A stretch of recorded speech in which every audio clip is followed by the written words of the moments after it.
Praise God for a Sunday. Magandang tanghali, magandang hapon sa lahat ng ating Facebook friends and family. Kamusta po kayo? So first and foremost, anong topic natin ngayon? Paano ba tayo nagsisimula ng ating pag-uusap? Sa pagbibigay ng pasalamat sa Diyos. So ang topic po natin ngayon ay related doon kasi ang topic po natin, love or loving God and nation building. So, tignan po natin yung intimate connection ng building our nation, fixing our systems, yung kung paano magkaroon ng maayos na pamumuhay ang ating mga kababayan sa pag-ibig sa Panginoon. So, I thank God for you, ang ating audience dito, ang ating mga kapatid, ang technology na ngayon pwede akong dumiretso sa inyo through the mga cellphone at mga gadgets nyo na walang filters at walang editing. Pa-shout out, sabi ni Justin Flowerson, yan, Christine Manuel Erardo from Qatar. Yon, assalamualaikum mga kapatid natin who are in the Middle East, mga nasa Mindanao, dito sa Taguig, marami tayong kababayan na Muslim din. Brother Robin Padilla, shout out din sa iyo. Sa Hong Kong naman, si Ann Matike, Isabel Peruda, happy Sunday. Ekhang Eskak, Sherry Baya. So yun ang siya sa ito, kapit bayan lang namin. Si Connie Moleta, taga Pasig. Roger Season, thumbs up din sa iyo. So let's start there, no? We thank God. So may natutunan po ako, baka gusto nyo rin pong gawin, yung when we thank God, kasi di ba dati madalas yung praise God or thank God for a new day, di ba? Thank you God na nakatulog ako, buhay pa ako. Thank you God sa pamilya. Pero may nagsabi po sa akin, why don't you start thanking God for who He is? Kasi siya yun eh. Kaya ganyan ang kanyang pagmamahal. It's because of His essence or who He is. Sabi ko, nga no.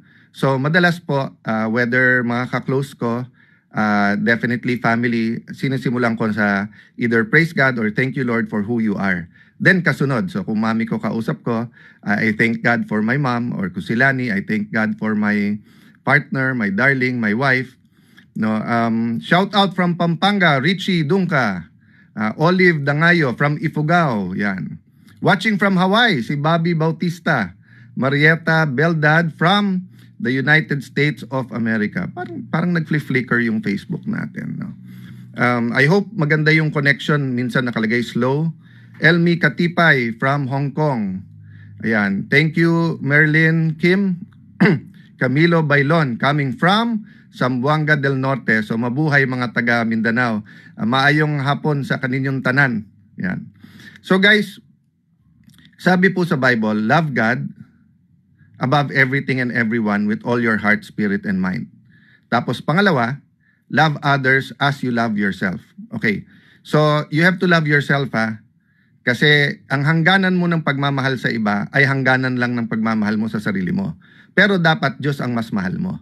So hindi yan ang topic natin ngayon, pero napaka-importanting part yon, di ba? So for example, if I'm mad at myself, for whatever reason, tinatamad, dapat naging bold ako, hindi ako naging bold, dapat nagrepent ako, hindi ako nagrepent, masama araw ko, imbis na mabait ako dun sa mga tinuturi kong mga anak ko, mga pamangking ko, medyo nagsungit ako. So when I'm mad at myself, makikita mo, I seem to be mad at others.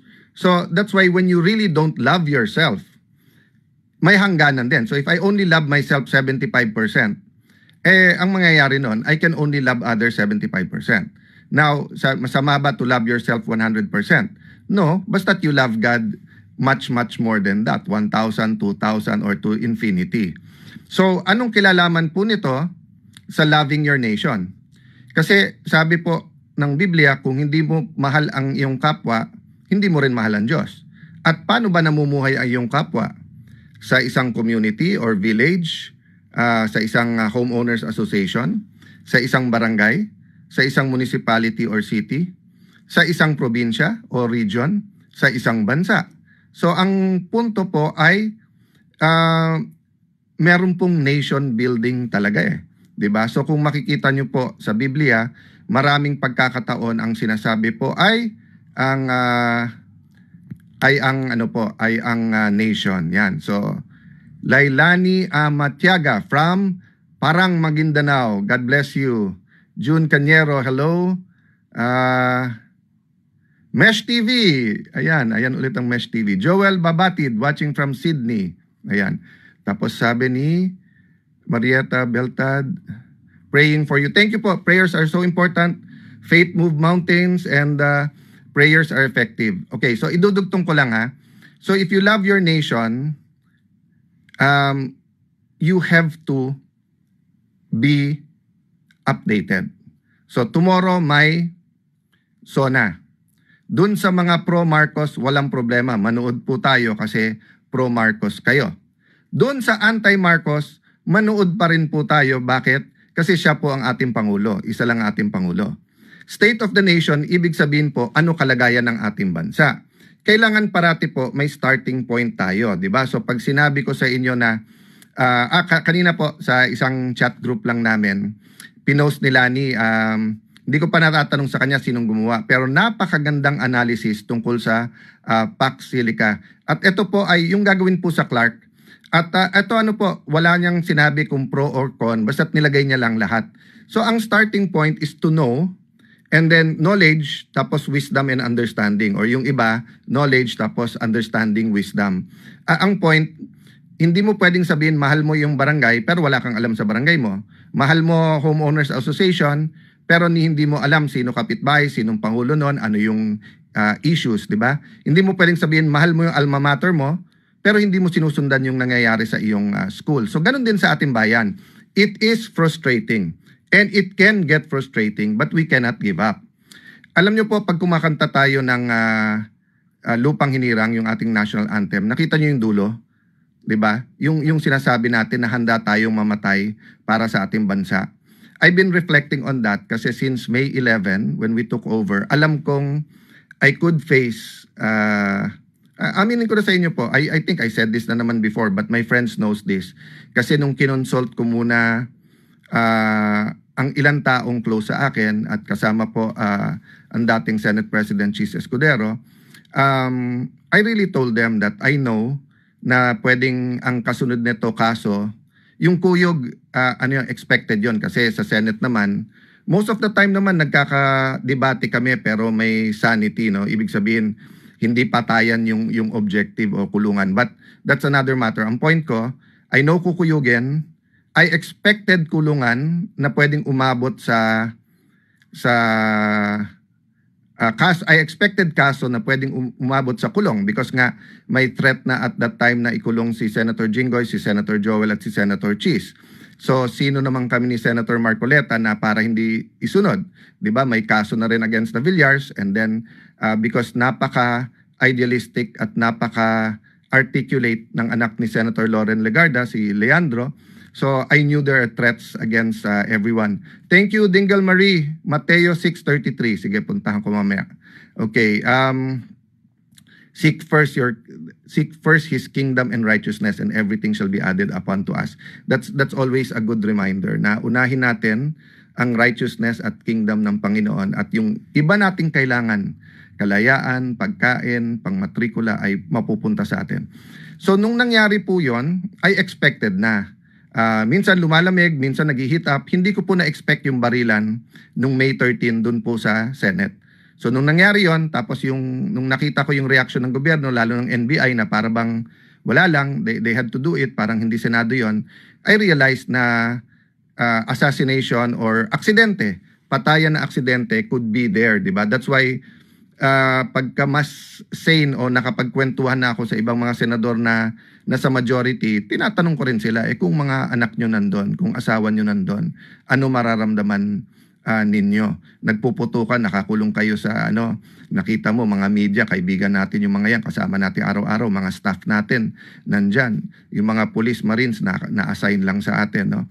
But the point I wanna make today is not na ibalikan yon, but the point I wanna make is that may cost ang lahat. Following Christ, may cost po yan. Speaking for the truth, may cost po yan. Kung taga-Clark ka, kung pro o anti ka, doon sa Paxilica, kahit hindi ka taga Clark, kahit hindi ka taga Pampanga at Tarlac, may cost po ang pumanig o lumaban, di ba?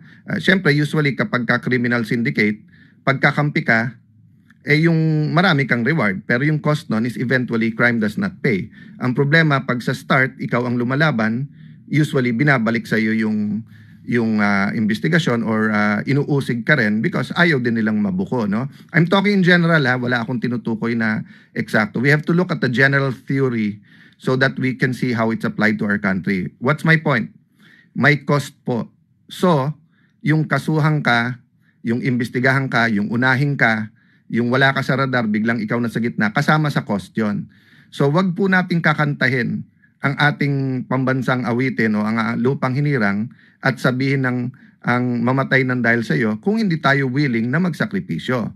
But actually, ang hinihingi naman ng ating bansa, extreme na yun yung mamatay na dahil sa iyo because that is in extreme situations. For example, ang ating Coast Guard at military, ang ating mga police, they live that daily, yung mamatay ng dahil sa iyo. But for ordinary citizens, yung sumunod lang tayo sa batas, 'di ba? Yung price we pay if we criticize, 'di ba? So babalik lang po ako doon sa SONA tomorrow. Turn naman po ng opposition mag-contra SONA sa Tuesday. So after the SONA tomorrow, send comments. I'll try to have a short vlog para kung anong gusto nyo isama sa kontra SONA. But give me your honest assessment. Don't look at the messenger, look at the message. So don't look at President, if we look at President Marcos, yung mga pro, yung mga Marcos na rin or Marcos pa rin, magiging positive. Yung mga ayaw sa kanya, negative. Let's look at his message tomorrow and saan nag-agree at saan hindi nag-agree. Ano sabi ni... May nakita ko doon tungkol sa mustache. Maris, ayan. Marie Chris Fahilan from Batangas City. Eloisa Yu. Archie Gumalo. Nestor Asconda. Cyrus Manipol Jr. Sidra Rasvier. BC Dohora. Ang ingay. Maingay dyan. Maingay dito. Maingay ba to? So, Renato Acuna. Dak ka ng dak. Okay. So guys, community tong Facebook natin, everyone's welcome. If you don't like what we're talking about, you can tune out unless you're may kontrata or you're paid to watch and comment. But otherwise, but kung yung comment nyo kahit negative, basta't constructive, bakit po hindi? Kasi wala namang perfecto, di ba? Danica Lee, Darlene Serrano, hindi po ako nagpapatay ng comment section kasi tingin ko parating importante yung feedback. At kaya nga minsan, mas gusto ko yung format na ganito na hawak ko lang yung cellphone. Pasensya po kayo, wala pala akong mic today. Yung mga ibang purist o mga kababayan natin na minsan nakikinig kahit maingay, halimbawa na sa mga bus o jeep, mas maganda talagang may mic. Reminder to myself. So, I have to take out my pamangkins, mga anak ko na sila, mag-late lunch. Tapos,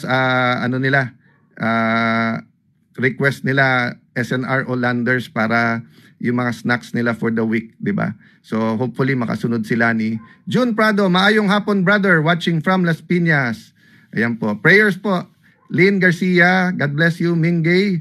So God bless you everyone. Time with the family. Alam ko maraming sa ating mga kababayan nakatutok pa rin ng work kahit Sunday. Ayan, kung hindi makapunta physically sa church, online, kung ano man ang religion natin, anong edad, Luzon, Visayas, Mindanao, nasa abroad, please po, magkaisa din tayo basta't ikabubuti ng ating bayan. Sabi nung isa, under attack, tapos thumbs down. Kayo na po humusga. Kaya nga, di ba, minsan, tell all. Sinasabi ko talaga sa inyo lahat ng background story, pero hindi ko naman kailangan parating sabihin. Minsan, chill lang. Because ganun talaga po ang buhay. You have to live it a day at a time. You have to wait. Sometimes po, ikaw yung nag-accuse, minsan ikaw yung na-accuse. Ang importante po, siguro yun ang iwanan ko sa inyo. Ano difference po na labanan natin ang corruption at labanan natin ang culture of corruption? So let's see, before the SONA bukas, kung may time, yan ang pag-usapan natin, ha? We have to fight both. Pero ano difference ng fighting corruption sa fighting the culture of corruption? God bless you guys.